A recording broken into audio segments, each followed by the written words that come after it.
Just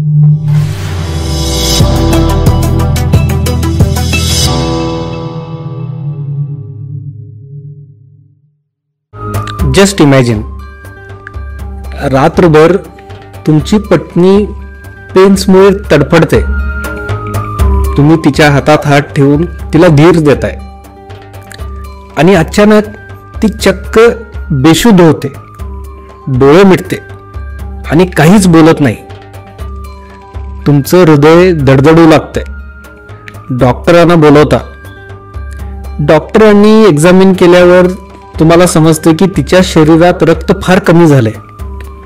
ॲनिमियामुळे आता तिच्या आणि बाळाच्या दोघांच्याही जीवाला धोका आहे. आता मला सांगा, हा क्षण जर तुम्ही अनुभवलात तर काय होईल?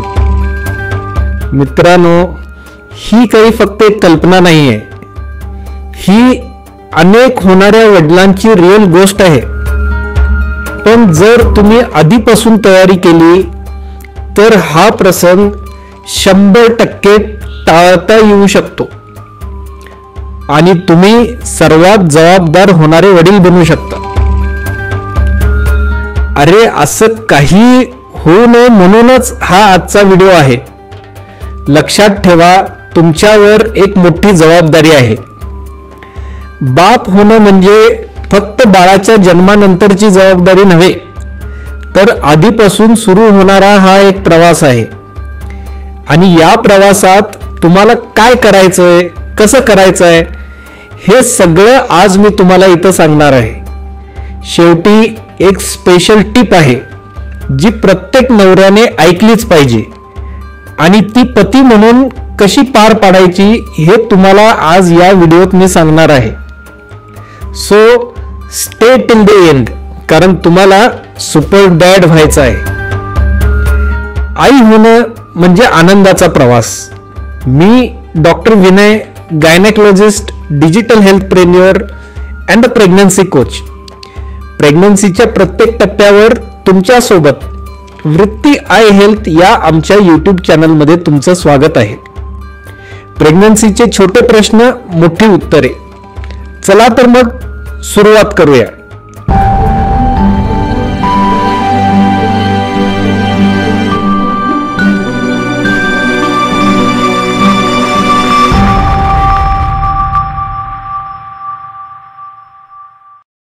जर तुम्ही पहिल्यांदाच इथे आला असलात तर सबस्क्राईब करायला विसरू नका, कारण असेच कंटेंट मी तुमच्यासाठी नेहमी घेऊन येणार आहे. आजच्या व्हिडिओत मी तुम्हाला सांगणार आहे की होणाऱ्या वडिलांची मानसिक आणि भावनिक तयारी कशी असावी. तुम्ही तुमच्या बायकोसाठी प्रेग्नन्सीमध्ये काय काय करू शकता आणि बाळाच्या जन्मानंतर तुम्ही सुपर डॅड कसं बनवू शकता. आणि या व्हिडिओच्या शेवटी एक सिक्रेट टिप देणार आहे जी तुमच्या बाळासाठी आणि तुमच्या नातेसंबंधासाठी सोन्यासारखी असणार आहे. So let's get started. मित्रांनो, गरोदरपण म्हणजे फक्त आईसाठी नसतं, तर बाबांसाठीही असतं. पण प्रश्न असा आहे की तुमची मानसिक तयारी किती आहे. एक दिवस माझ्या क्लिनिकमध्ये एक होणारा बाबा आला. त्याचा चेहरा पूर्ण ताणलेला, डोळ्यात प्रश्न.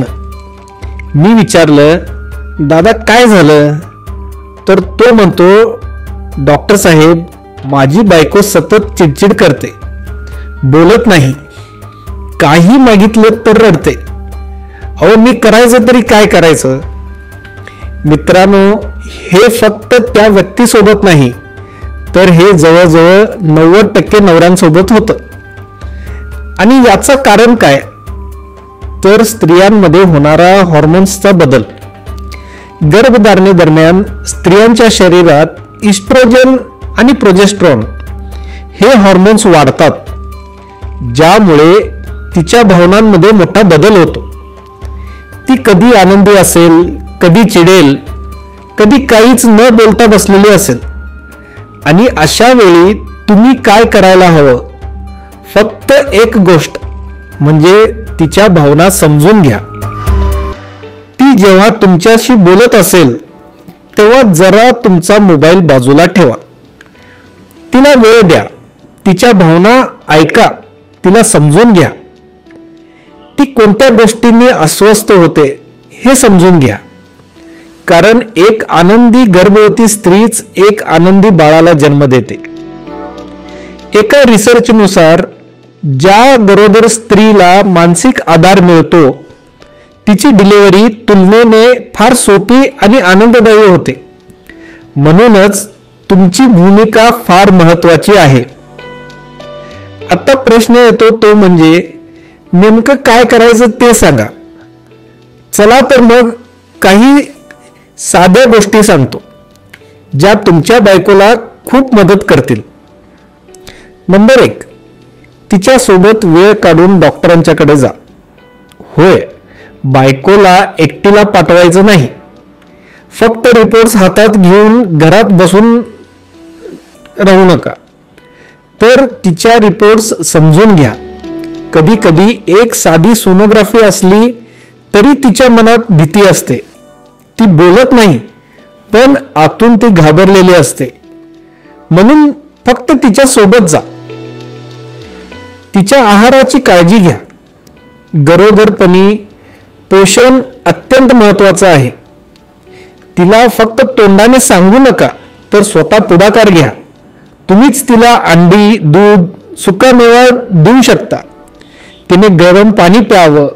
तिला आयर्न आणि कॅल्शियमच्या गोळ्या वेळेवर घ्यायला आठवण करून द्या. तिच्या झोपेची काळजी घ्या. ती रात्री व्यवस्थित झोपते का? डिलिव्हरीच्या आधी बायका खूप हलक्या झोपतात. शक्य असल्यास झोपण्याआधी तुम्ही तिच्यासाठी काही छान म्युझिक लावा. शांत वातावरण तयार करा. तिला रिलॅक्स वाटेल असं सगळं करा. तिला भावनिक आधार द्या. तिच्या सोबत वेळ घालवा. बाळाच्या नावावर चर्चा करा. एकत्र बाळाच्या कपड्यांची खरेदी करा. हे छोटे छोटे क्षण तुमच्या नात्याला घट्ट करतात. तिला असं वाटायला हवं की माझा नवरा माझ्या सोबत आहे. कधी कधी एक साधं हसणं, एक साधं बोलणं इतकंच खूप असतं. तर आत्ता बघू की बाळाच्या जन्मानंतर तुम्ही सुपर डॅड कसे व्हाल.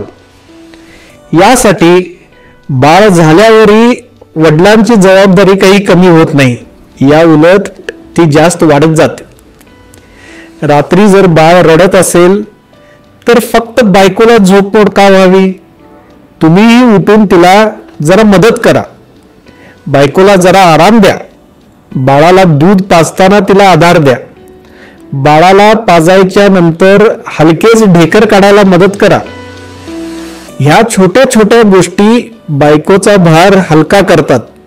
कारण मित्रांनो, एक जबाबदार वडील हे फक्त पैसे कमवणारे नसतात, तर घरातील सकारात्मक ऊर्जा असतात.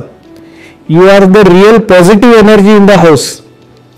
तुम्ही जितके सहकार्य कराल तितकी तुमची बायको आनंदी राहील.